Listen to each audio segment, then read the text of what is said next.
identify what your problems are and what you're going to have to do to solve them. So let's see. I think this is our sample truck here is about Thank you, Jerry. It's got almost 3 million miles on it, and it's a little 900. Probably came with the 200 suspension to begin with, but it's been upgraded. It's been worked on a lot. It looks great back there. Looks great up front. The tires look pretty dang good, but there are little things, little hints. His problem with the vehicle is, even though he's had it aligned a few times, it just has a mind of its own. Okay, because every time it finds a groove, it's just this way, that way. It doesn't know. So to figure out what's wrong, that's a classic problem. And to figure out what's wrong, you really want to start by looking at the tires. Feeling tires is our number one source of information on the truck. All I do all day is feel tires left, right. Go into a truck stop. If I get new trucks, I just start feeling the tires. I don't want to know what's happening. If you can feel a ridge on one side of the rim, but then pull your hand back and it's smooth over that same rim, you've identified that tire is getting pushed one direction. If it's sharp both ways, well, that tire's rolling nice and smooth. If it's smooth both ways, it's just a different pattern, but it's still rolling smooth. But if it's sharp one way and smooth the other, you've got an alignment problem. The only way for that to happen is if the tire is being pushed one direction or the other. The smooth side is the direction it's being pushed toward. So in this case, this tire. Please, for Wheel Jam this afternoon, I was asked to let everybody know that the S&S Truck Alignment Seminar is on the Midway, and that's happening right now. S&S Truck Alignment Seminar on the Midway right now. Thank you. Nobody gets it right? S&B. If I put my hand on that tire and push it this way, even though it's a Michelin is probably the least susceptible to feathering, but on this one I can still feel it. Okay, that I can feel as I push toward the frame. Each rib feels kind of sharp. As I pull away from the frame, each rib feels smooth. I know this tire is getting pushed that way. Now, if you have Michelins, I mean, who doesn't? Everybody should have Michelins, right? The easiest way is to just use your finger and run it over those little S-shaped sipes right in the middle of the ribs. Those really reveal whether or not that tire is being pushed sideways. And these you can really feel it yourself. If anybody wants to come over here and look at this, you can feel that tire has been pushed sideways just a little bit.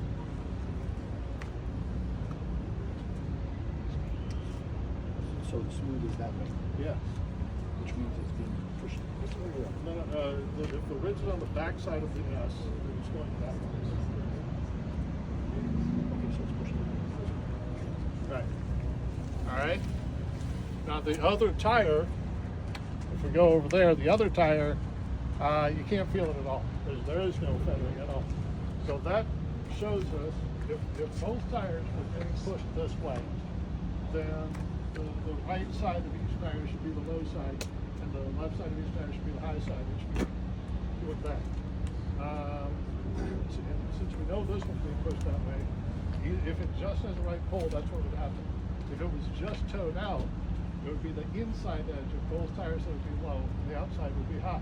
So I'd feel it toward the frame to be sharp on both sides. So it would be toe out covered. But it's not. That side is smooth. That tells me that the tires are towed out, but the right tire is going with the direction of the drive axis. Okay? So the truck is pushing the steer tires to the right, and they're slightly towed out, so the inside of the left corner is collecting all the scrub. Mathematically, if we wanted to go into that real quick, a 1/16 of an inch too much toe out on one tire pushes that tire sideways 1 inch every time the truck travels its own length. Okay? A 1/16 of an inch toe out is the same as pushing a tire sideways 1 inch every truck length. Over a mile, that's a little over 21 feet. Over 10,000 miles, that's about, 25 25 to 40 miles, somewhere in between 25 and 40 miles. So over 40,000 miles, you're going to push that tire a couple of states to the right. Not big states, little states, but that's what's happening just with a little 16th of an inch too much toe in. At this business, you have to align these trucks much tighter than those vehicles over there. Those vehicles are built to turn constantly, and they're going to scrub those tires out 20, 30, 40,000 miles, no matter what you do to them. But these tires, I mean, they're more expensive, and they can go twice the distance they usually do if we just align them to a tighter tolerance. And paying attention to that feathering tells you whether that's happening. If you can feel that the tires are feathered, but you can't measure the difference, you can save that tire. You can turn that tire into a tire that lasts, like these Michelins, they're capable of getting upwards of 300,000 miles. On this truck here, I would expect between 250 and 300, as long as it's on an over-the-road operation. So, because we've identified it, with a fleet of 60,000 miles of this tank's life, I think we can get that out of this truck. Let's see. Another very important issue is tire pressure. What does everybody set the tires to? 100. 100? You've been setting these to 100? When they put them on, when I bought them, they set them at 100. Okay. And 110. if you had a choice between overpressure and underpressure, which one would you drive? Probably overpressure. Which I would prefer overpressure. For every 1 pound you set the tire over the pressure it's supposed to have, 1% of the tire. But for every 1 pound you set the pressure up, the pressure is supposed to be 4%. So if you set 5 pounds to 5 pounds, pressure, you lose 20% of the life you took that out of it.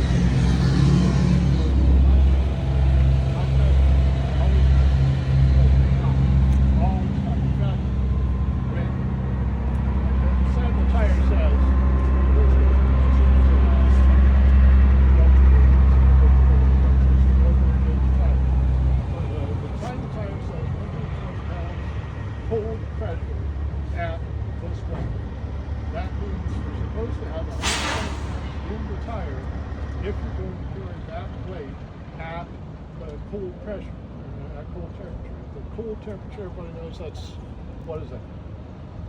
Cold, it says cold. Before it started rolling. What's that? Before it started rolling. Before it started rolling. After it stops 2 hours. And at 60 degrees temperature. So the cold pressure of 120 is if it's 60. If it's 80, like it's about to be today, I think it's a big deal. If it's 80, it's supposed to be 5 pounds tolerant. If it's 100, it's supposed to be 10 pounds tolerant. If it's 40, it's supposed to be 5 pounds tolerant. If it's 0, it's supposed to be 15 pounds tolerant. It's supposed to add more pressure based on what the temperature is outside. If you're going to drive fast, the tires are rated to 70, but if you're going to drive 70, then you really need to have 5 pounds more air. And if you're going to drive up to 75, you're supposed to take 10% of the weight off the truck. So nobody's taking 10% of the weight off the truck. Not even on the best days can I take 10% off the weight. So I don't know how you would take it off of the engine. But that's what you're supposed to do if you do drive at 75.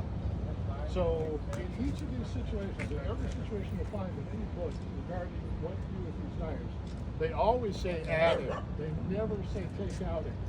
So never run them underinflated. Always run them overinflated. In fact, you'll probably find most of the time you're supposed to have it overinflated in every situation you will drive.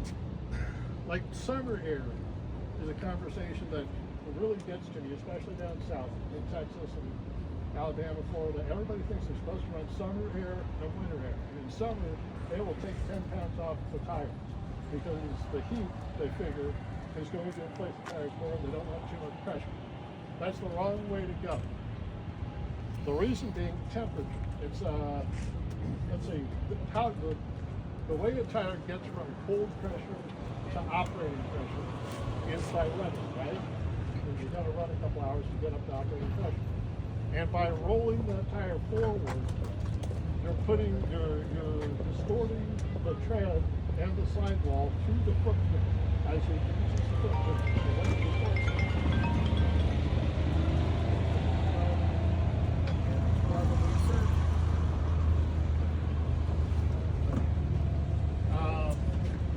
okay, so the distortion through the footprint is what causes the pressure increase by creating heat. And that's why when it's cold out, you have to just add pressure directly because you're never going to develop the heat you need at 0 degrees out to get it up to its operating pressure. You just add the whole extra 15 pounds to start with. Okay? Does that make sense? Okay. But if it's hot out, you're not getting rid of the heat. Okay? You're generating too much and it's not going anywhere. And it's actually the heat that causes the tire to fail, not the pressure. So in order to save your tire through the summer, you increase the pressure so that you get less distortion to the footprint and you reduce the pressure as you go forward operation. Does that make sense? I realize it's a little counterintuitive, but that's the best way to solve all of your tire pressure problems, summer and winter, is simply keep the pressure up all the time. Okay? All right, do that with time for lifetime. We're going to work out that. Any questions? Can I feel the tire? Yes. If you don't feel those tires, you're missing out on the whole point of the conversation. Every day is the week. Can you use like a heat gun and check the tire temperature to see whether you're That's the question isn't whether or not it got. Do you want to keep it in a certain? You want to see the tire in a certain temperature range? There's no actual thing. All we care about is the pressure of the tire.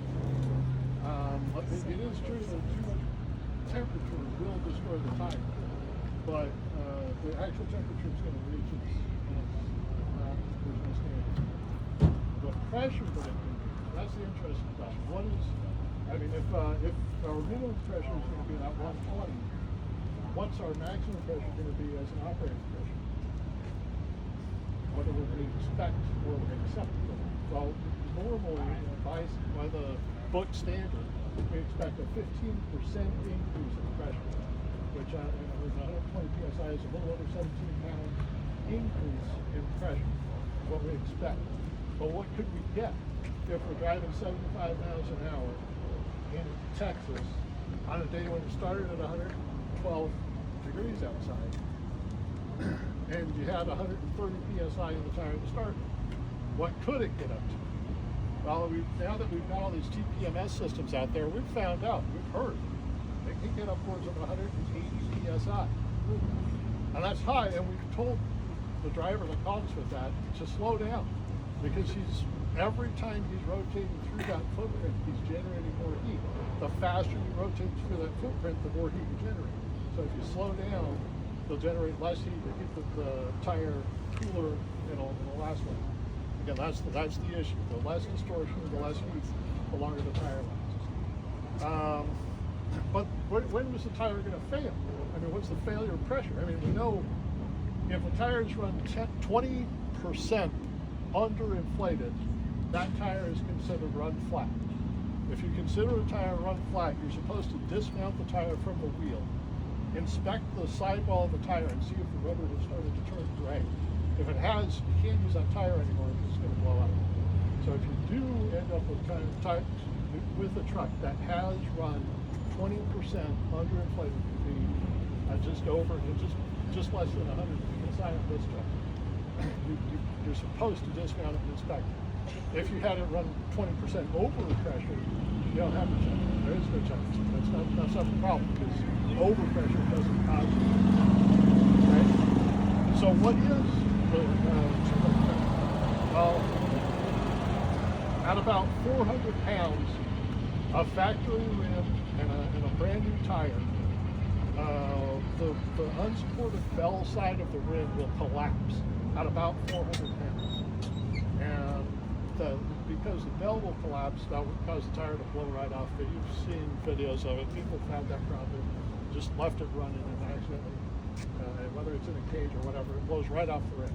Blowing off the rim is the problem. So it's the rim that is the maximum pressure we actually pay attention to. Like on an age-rated rim, it's going to say 130 cold. Now again, that cold is still dependent on the temperature outside. So if it was negative 20 out, that rim would still accept for another 20 pounds PSI cold.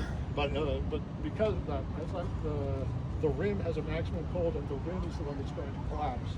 That's the one that we actually pay attention to. The tire itself, what didn't fail at 400 pounds? The tire could take all the pressure it wanted. So there's no maximum pressure on the tire. There is maximum pressure on the rim. So when it come off, when it blew like that, it just come off the bead? Yeah, the rim itself collapsed. The bead blew out. Yeah, I've seen great videos of it. I use it as part of my program for this. Yeah, so don't be afraid to put more air in these things. They can take more air. They're supposed to take more air, and if they have more air in them, you can see more life on the side of the tires. Like for instance, your drive tires. What's your standard pressure on a drive tire? About 100, 90 to 100. According to the same chart that said you're supposed to carry 120 psi in this tire at what was it, about 6,700 pounds. Plus that is an age-rated rim. Carry almost 13,000, so do just over 6,500 pounds, right? Okay, so the same chart that says you need 120 psi to carry 6,700 pounds says a dual. Each of those tires only needs 75 pounds to carry the 17,000 pounds that would be on that axle. So you're already overinflating your drive tires by over 30%. But to run them at 100 in a dual position. And then we're having trouble getting the minimum cold pressure on the steer tires. Because that's what we were taught. Because back in the 80s and 90s, the tires wore like iron. We didn't care what the pressure was. But it's not the 80s and 90s anymore. All the tires we get are, what do they call it? Low rolling resistant, eco, et cetera, et cetera, et cetera. These tires are much more responsive to changes in pressure, and will show you terrible tire wear if you don't keep the pressure up there. So that's what we've been. We just have to keep pounding it into people's heads all across the country in order to get the life that we're supposed to.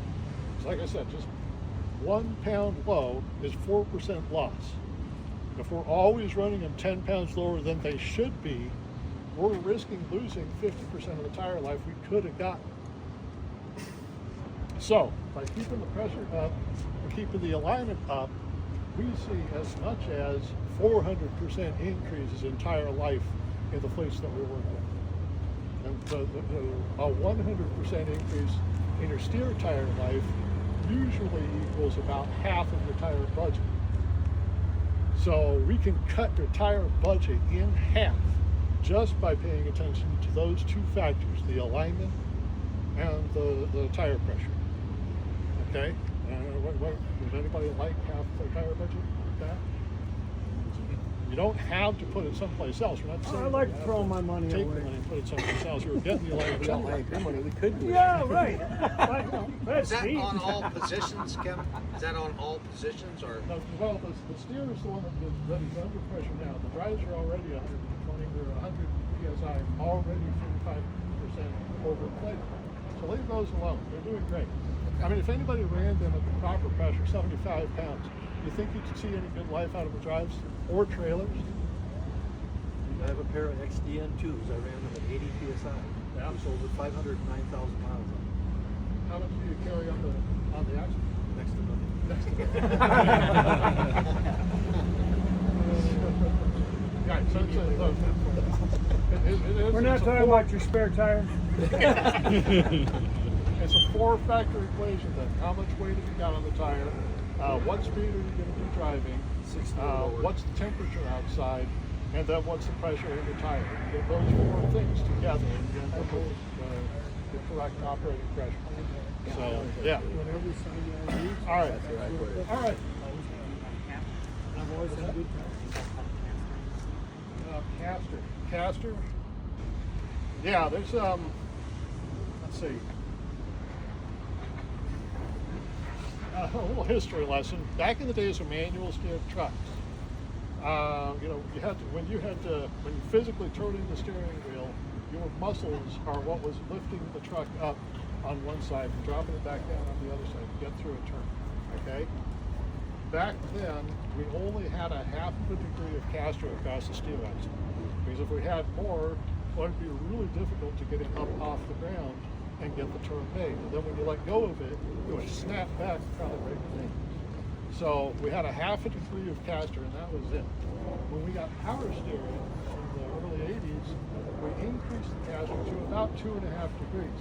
Because if you didn't, if you left it at a half a degree, you'd go into your turn and let go, and it would take about 1.5 minutes before the thing finally got to straight again. So by increasing caster and increasing the amount of weight that each tire is turning up against, then there's more physical force to push the steer tires back straight ahead. Okay, so we had to have at least 2 degrees, or in the case of Mac, they had to have at least 4 degrees. Because if 2 is good, 4 is better. That's Mac for you. Let's see. If we had, so when we increased from 1/2 degrees to 2 degrees of caster, we saw a decrease of tire pressure. And there was no tire pattern to it, but it's a decrease. And the reason being, like caster, if you have 0 caster, it's like standing straight up and down on your feet. The weight is distributed evenly from your toes to your hips.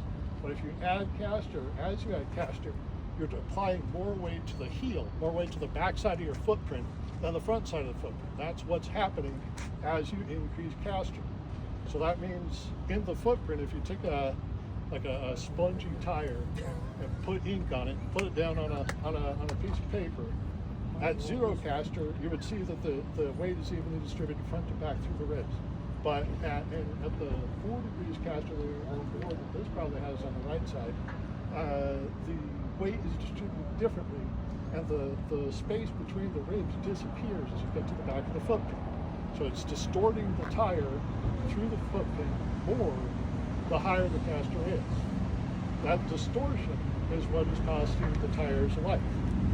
And we figure it's about 10% of the tire's life for every extra degree of caster. So trucks should have between 2 and 4 degrees of caster.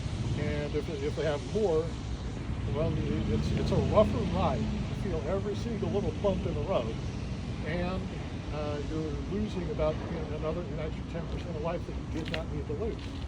If you lowered the caster back closer to the 2 degrees it was back in 1980 when they first started using power steering, well, it wouldn't be as responsive of steering at high speeds. It would drive like a truck, and you would get a significantly more tire life and a smoother ride. The increase in caster, especially on, let's say, a Freightliner Cascadia, the increase in caster, we're going between 4 and 5 degrees. It handles more like a car, right? But you're breaking the dashboard because every bump you hit, it's just pushing right through the steering wheel. So preferably we would like to see even and less caster. And I say even caster because... Good afternoon, everyone, and welcome to Wheel Change 2025. As an announcement, is various things going on in the